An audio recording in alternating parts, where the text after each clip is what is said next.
వాళ్ళు టీవీ చూస్తూ మాట్లాడుతున్నారు, కాల్ డ్రాప్ అయిపోయింది. సోరియాసిస్ ఎక్కువగా ఏ వయసు వాళ్ళకి వస్తుంటుంది డాక్టర్ గారు? అండి యాక్చువల్గా ఈ సోరియాసిస్ అనేది మిడిల్ ఏజ్ గ్రూప్లో ఎక్కువగా చూస్తుంటామండి.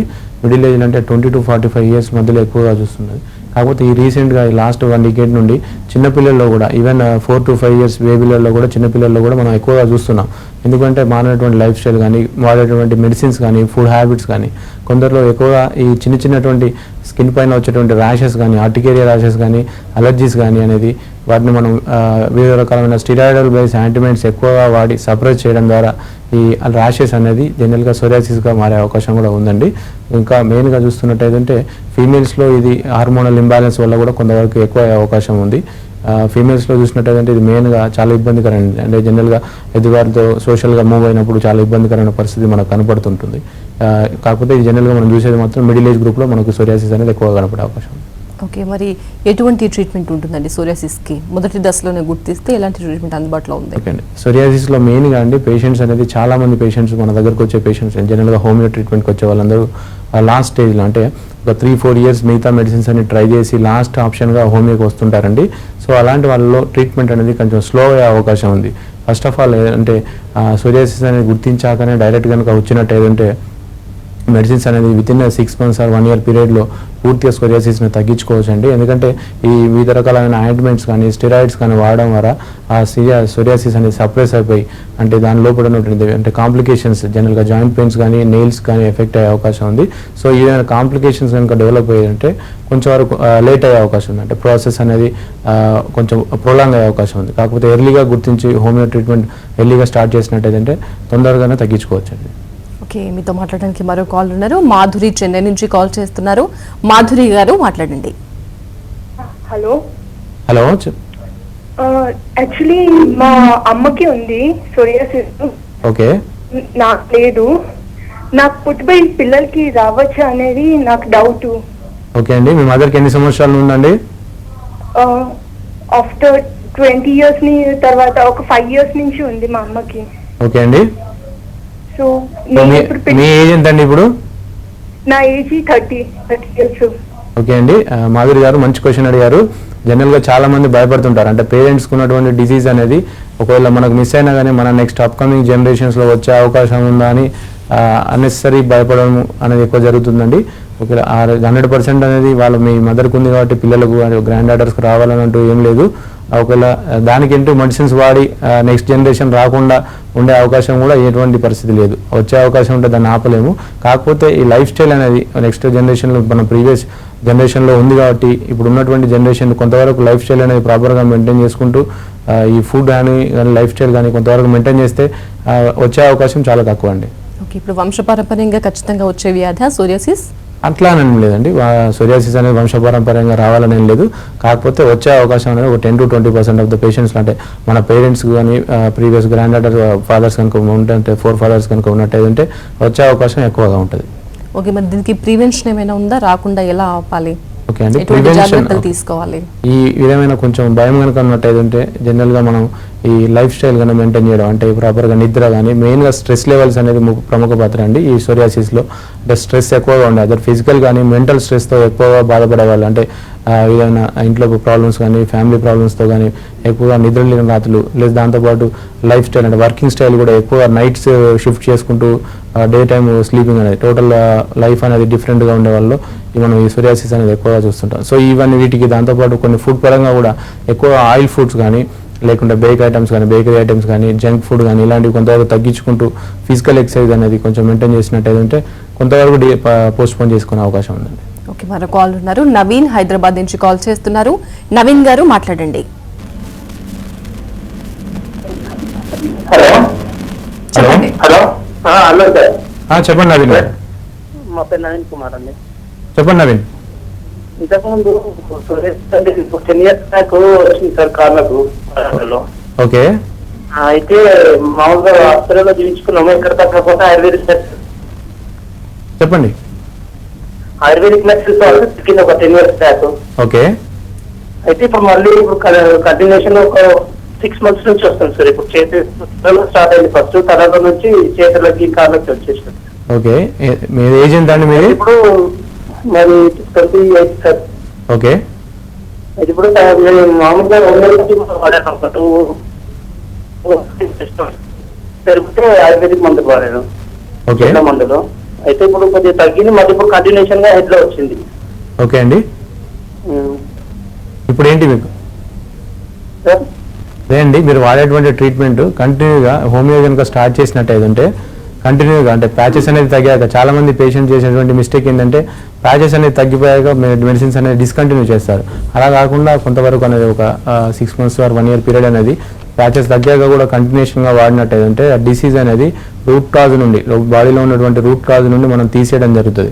సో ఆ ఓపికతో ప్యాచెస్ తగ్గాక కూడా కొంతవరకు పీరియడ్ ఒక సర్టన్ పీరియడ్ అనేది కోర్స్ అనేది కంప్లీట్ చేసినట్టయితే ఈ రీకరెన్స్ అనేది అంటే రిపీట్ కావడం అనేది తగ్గిపోయి పర్మనెంట్ క్యూర్ అయ్యే అవకాశం ఉంది. పర్మనెంట్ క్యూర్ అయిందంటే మళ్ళీ డిసీజ్ అనేది రిపీట్ అయ్యే అవకాశం 100% తక్కువ అండి.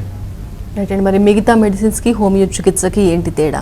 ఓకే అండి, ఇప్పుడు జనరల్గా ఈ సోరియాసిస్ కానీ స్కిన్ మీద వచ్చేటువంటి ఇతర సమస్యలు కానీ అలోపతి జనరల్గా వాడుతుంటారు. దాంట్లో ఆయింట్మెంట్స్ ఎక్కువగా యూజ్ చేస్తుంటారు. సో ఆయింట్మెంట్స్ వాడడం వల్ల స్కిన్ ప్యాచెస్ అనేది సప్రెస్ అయిపోయి ఆ తాత్కాలికంగా మెడిసిన్స్ వాడిన రోజులు ఆయింట్మెంట్స్ వాడిన రోజులు తగ్గినా కూడా అంటే విత్ ఇన్ షార్ట్ పీరియడ్లో ఆ ప్రాబ్లం అనేది మనకు తగ్గిపోయినా కూడా ఆ మెడిసిన్స్ అనేది ఆపేశాక ఇంతకుముందు అంటే ప్రీవియస్గా ఫస్ట్ టైం ఎంత ఉంటుందో దానికంటే ఎక్కువ సివియారిటీతో సెకండ్ టైం వచ్చే అవకాశం ఎక్కువ. కాకపోతే హోమియో ట్రీట్మెంట్లో అలా కాదండి, కొంచెం తగ్గడానికి టైం తీసుకున్నా కానీ రెగ్యులర్గా కొంత ఓపికతో కొంత కోర్స్ ప్రకారం రెగ్యులర్గా వాడినట్టయితే లోపల ఉన్నటువంటి సెకండ్ అండ్ థర్డ్ లేయర్లో ఉన్నటువంటి డిసీజ్ కూడా పూర్తిగా బయటకు వచ్చేసి మనం సపరేషన్స్ అనేది లేకుండా అంటే మిగతా కాంప్లికేషన్స్ లేకుండా పర్మనెంట్గా తగ్గించుకోవచ్చండి. ఓకే అండి, ఎంత టైం పడుతుంది ఇప్పుడు సోరియాసిస్తో బాధపడుతున్న వ్యక్తి హోమియో చికిత్స తీసుకుంటే ఎంత టైం పడుతుంది తగ్గడానికి? ఓకే అండి, అంటే ఈ టైం అనేది వివిధ రకాల ఫ్యాక్టర్స్ అనేది దాంట్లో మెయిన్ రోల్ చేస్తాయండి. జనరల్గా ఫస్ట్ ఫ్యాక్టర్ ఏంటంటే ఆ పేషెంట్ అనేది ఎన్ని రోజుల నుండి సఫర్ అవుతున్నాడు. అది రీసెంట్గా రియాక్ట్ అయ్యి ఎర్లీగా మన దగ్గరకు వచ్చినట్టయితే విత్ ఇన్ 6 monthsలో మనకు గుడ్ రిజల్ట్స్ అనేది కనపడతాయి. కానీ కాకపోతే చాలామంది పేషెంట్స్ అన్ని రకాల ఎక్స్పెరిమెంట్స్ అని కంప్లీట్ అయిపోయి తర్వాత హోమియో డాక్టర్ దగ్గరకు వస్తుంటారండి. సో అలాంటి కండిషన్స్లో కొంచెం టైం పడే అవకాశం ఉంది. దాదాపు ఒక 1.5 year రెగ్యులర్గా మందులు వాడుకుంటూ డైట్ కానీ లైఫ్ స్టైల్ కానీ కనుక మెయింటైన్ చేస్తున్నట్టయితే ఇది ఏ స్టేజ్ అయినా కానీ మనం పర్మనెంట్గా తగ్గించుకోవచ్చండి. ఓకే, మరి హోమియో చికిత్సతో సోరియాసిస్ నయమైన తర్వాత మళ్ళీ రాకుండా ఉంటుందా కంప్లీట్గా? ఓకే అండి, ఒకసారి హోమియోలో తగ్గినట్టయితే 100% పర్మనెంట్ క్యూర్ ఉంటుందండి. కాకపోతే దీంట్లో కూడా మనం ఈ లైఫ్ స్టైల్ అనేది ఇప్పుడు మెయిన్గా స్ట్రెస్ లెవెల్స్ అవాయిడ్ చేసుకుంటూ ఫిజికల్ ఎక్సర్సైజ్ కానీ డైట్ పరంగా మెయిన్గా ఆల్కహాల్ స్మోకింగ్ అనేది కొంతవరకు టోటల్గా అవాయిడ్ చేసుకున్నట్టయితే ఇప్పుడు ఆల్కహాల్ కానీ రెగ్యులర్ ఆల్కహాల్ కన్జంప్షన్ ఉన్నది అనుకోండి సోరియాసిస్ పేషెంట్తో, సో అలాంటి వాళ్ళలో ఈ క్యూర్ అనేది చాలా తక్కువ పర్సంటేజ్లో ఉంటుందండి. అంటే ప్యాచెస్ స్కిన్ పైనటువంటి ప్యాచెస్ అనేది ఆల్కహాల్ కన్జంప్షన్ ఎక్కువ ఉన్నట్టయితే తగ్గే అవకాశం చాలా తక్కువ. సో అలాంటి ఈ హ్యాబిట్స్ కానీ సో లైఫ్ స్టైల్ కానీ ప్రాపర్గా మెయింటైన్ చేసుకున్నట్టయితే ఈ డిసీజ్ అనేది పర్మనెంట్గా తగ్గించుకోవచ్చండి. ఓకే, ఇప్పుడు సోరియాసిస్తో బాధపడుతున్న వాళ్ళకి ఇంకేదైనా జబ్బులు కూడా ఉండొచ్చు. ఇప్పుడు రకరకాల ఇప్పుడు డయాబెటిక్ పేషెంట్స్ ఉంటారు. సో అలాంటి వాళ్లకు చికిత్సలో ఎటువంటి తేడాలు ఉంటాయి? ఓకే అండి, ఇప్పుడు మిగతా క్రానిక్ డిసీజ్ అయినటువంటి జనరల్గా ఈ డయాబెటీస్లో ఈ స్కిన్ మీద వచ్చేటువంటి సమస్యలు కొంతవరకు ఎక్కువ. మిగతా when compare to other patients diabetes కండిషన్లో స్కిన్ అనేది మీద వచ్చేటువంటి ర్యాషెస్ కానీ అలర్జీస్ కానీ ఎగ్జిమాస్ కానీ సోరియాసిస్ అనేది ఎక్కువ ఉండే అవకాశం ఉంది. దాంతోపాటు థైరాయిడ్లో కూడా ఎందువల్లంటే స్కిన్ అనేది డ్రైనెస్ ఎక్కువ ఉండడం వల్ల వీళ్ళలో కూడా మనకు ఈ సోరియాసిస్ అనేది ఎక్కువ చూసుకునే అవకాశం ఉంది. సో మిగతా ఈ క్రానిక్ డిసీజ్ అయినటువంటి డయాబెటీస్ కానీ థైరాయిడ్ కానీ అలాంటి వాళ్ళు బాధపడుకుంటూ మన సోరియాసిస్ కనుక ఉన్నట్టయితే కొంచెం డిసీజ్ అనేది కొంచెం క్యూర్ టైం అనేది కొంచెం ఎక్కువ తీసుకునే అవకాశం ఉంది. కాకపోతే ఏది బాధపడుతున్నా కూడా డయాబెటీస్ కానీ థైరాయిడ్ కానీ మిగతా అదర్ సమస్యలతో బాధపడుతూ హోమియోపతి వాడినట్టయితే సోరియాసిస్ అనేది పర్మనెంట్గా తగ్గించుకోవచ్చు అండి, ఎటువంటి కాంప్లికేషన్స్ లేకుండా. అంటే డైట్ పరంగా కూడా మన దగ్గర ఎటువంటి పథ్యం అలాంటివి ఏముండదు. అంటే చాలా వాటిలో మిగతా మెథడ్ ఆఫ్ ట్రీట్మెంట్స్లో కొన్ని రకాలైన పథ్యాలు అంటూ ఎక్కువగా ఉంటాయి. కానీ హోమియోపతిలో ఎటువంటి పథ్యం లేకుండా పర్మనెంట్గా సేఫ్ మెథడ్ ద్వారా కంప్లీట్గా పర్మనెంట్గా క్యూర్ చేసుకోవచ్చు అండి. ఓకే, మరి సోరియాసిస్ రాకుండా ఉండాలంటే లేదా వచ్చిన తర్వాత కానీ ఎటువంటి ఆహారపు అలవాట్లు ఉండాలంటారు? మెయిన్గా డైట్ పరంగా తీసుకోవాల్సిన జాగ్రత్తలు కనుక చూసుకుంటే ఒకటి వాటర్ కన్జంప్షన్ ఎక్కువగా తీసుకుంటూ మెయిన్ ఆయిల్ ఫుడ్ అనేది తగ్గించుకోవాలండి. రెండోది జంక్ ఫుడ్ అంటే ఈ బేకరీ ఫుడ్ కానీ పిజ్జాలు బర్గర్లు అలాంటివి లేకుంటే బయట చేసినటువంటి ఫ్రై ఐటమ్స్ అనేది కొంతవరకు తగ్గించుకొని ఆల్కహాల్ కానీ స్మోకింగ్ కానీ ఇలాంటివి తగ్గించుకున్నట్టయితే మెయిన్గా గ్రీన్ లీఫ్ వెజిటబుల్స్ దాంతోపాటు vitamin A and vitamin E ఎక్కువ ఉన్నటువంటి క్యారెట్ కానీ బీట్రూట్ కానీ ఇలాంటివి ఎక్కువగా తీసుకున్నట్టయితే స్కిన్కి సంబంధించినటువంటిది ఎస్పెషల్లీ దాంతోపాటు సోరియాసిస్ కూడా పర్మనెంట్గా అంటే కొంతవరకు ఈ విటమిన్ డెఫిషియన్సీ కూడా దాంట్లో హెల్ప్ చేసే అవకాశం ఎక్కువగా ఉంటుందండి. ఓకే, మరో కాల్ ఉన్నారు. ఇంతకుముందు చేసిన కాలర్ దస్తగిరి కడప నుంచి కాల్ చేస్తున్నారు. దస్తగిరి గారు మాట్లాడండి. సార్ నమస్తే సార్. దస్తగిరి గారు నమస్తే, చెప్పండి. సార్ ఏం లేదు సార్, మనం ప్యాంట్ వేసుకుంటాం కదా సార్, బెల్ట్. ఓకే, అక్కడ బొడ్డు అక్కడ మనకు గట్టిగా టైట్ చేస్తాం కదా, చెప్పండి. అక్కడ బెల్ట్ పెట్టుకునే విధానం తర్వాత అక్కడ కొద్దిగా జిల్లగా ఉంటుంది సార్. అది మెడిసిన్ వాడినా కానీ పోలే.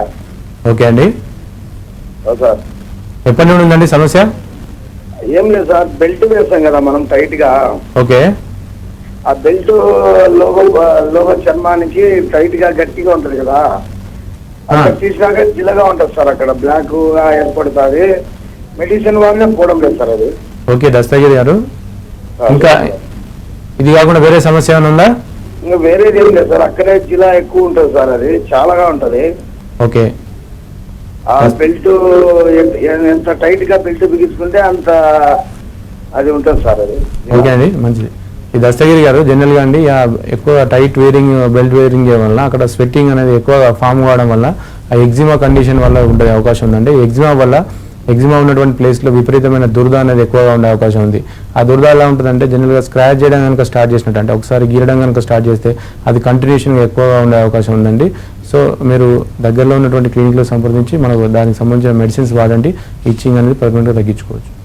డాక్టర్, ఈ చిన్నపిల్లల్లో కూడా సోరియాసిస్ సమస్య వస్తుందంటారా? ఓకే అండి, చూస్తున్నామండి ఈ మధ్యకాలంలో. జనరల్గా ఇంతకుముందు లేకుండేది, కాకపోతే ఈ మధ్యకాలంలో లాస్ట్ ఒక 4-5 years బ్యాక్ నుండి చిన్నపిల్లల్లో కూడా, అంటే 3 years నుండి కూడా 30 years వరకు పిల్లల్లో కూడా మనం జనరల్గా సోరియాసిస్ అనేది చూస్తున్నాం. జనరల్గా ఈ 3 years మనం పిల్లల్లో ఏంటంటే ఇది డాండ్రఫ్గా పొరబడే అవకాశం ఉంది. జనరల్గా 10-12 years తర్వాత వచ్చేటువంటి హార్మోనల్ ఇంబ్యాలెన్స్ వల్ల కూడా ఇది జనరల్గా పేరెంట్స్ అందరూ ఏంటంటే ఇది డాండ్రఫ్ కావచ్చు అనుకుని దానికి డాండ్రఫ్ సంబంధించినటువంటి యాంటీ డాండ్రఫ్ షాంపూస్ కానీ దానికి లోషన్స్ కానీ వాడడం జరుగుతుందండి.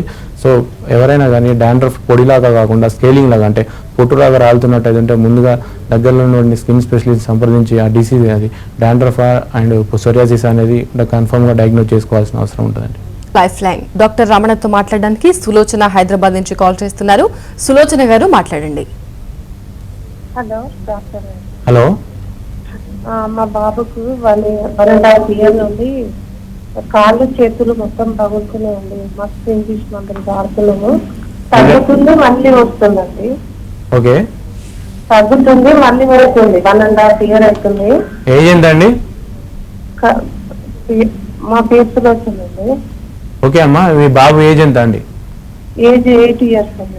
ఓకే, అయితే 1.5 years నుండి కాళ్ళు చేతులు పగులుతున్నది, మళ్ళీ మొత్తం తోలు పోయి మళ్ళీ రక్తం కాస్తే ట్రీట్మెంట్ ఆయింట్మెంట్లు పెడతా ఉన్నాము. మళ్ళీ తగ్గుతుంది మళ్ళీ వస్తుంది. ఓకే, ఆయింట్మెంట్ వాడడం మానేశాక మళ్ళీ రావడం జరుగుతుంది అంతేనా? మళ్ళీ వస్తుంది డాక్టర్. చాలా ప్రాబ్లమ్స్ అవుతుంది. చిన్న బాబు. ఏమని చెప్పారు? ఏంటి ప్రాబ్లం ఏమని చెప్పారు? ఏం చెప్పారు? నొప్పులు అయితే చేతులు ఏం పట్టుకోలేడు, నొప్పులు బాగా ఇట్లా నొప్పులు వస్తున్నాయి డాక్టర్. చేతులకు ఏం పట్టుకున్నా కానీ రక్తం వచ్చేస్తుంది. అంటే ఈ ఫింగర్ జాయింట్స్ కూడా నొప్పి ఎక్కువ ఉన్నాయండి? గోళ్ళు కూడా అన్ని మెత్తగా అయినాయి డాక్టర్, పలుచగా వస్తున్నాయి ఇప్పుడు. ఓకే, ఎట్లా బ్లడ్ టెస్ట్ ఏమైనా చేయించారా జాయింట్స్ సంబంధించినవి? అవన్నీ ఇంకా చేయించలేదు డాక్టర్. ఓకే, ఎక్కడ ఉంటారమ్మా మీరు? మేము హైదరాబాద్.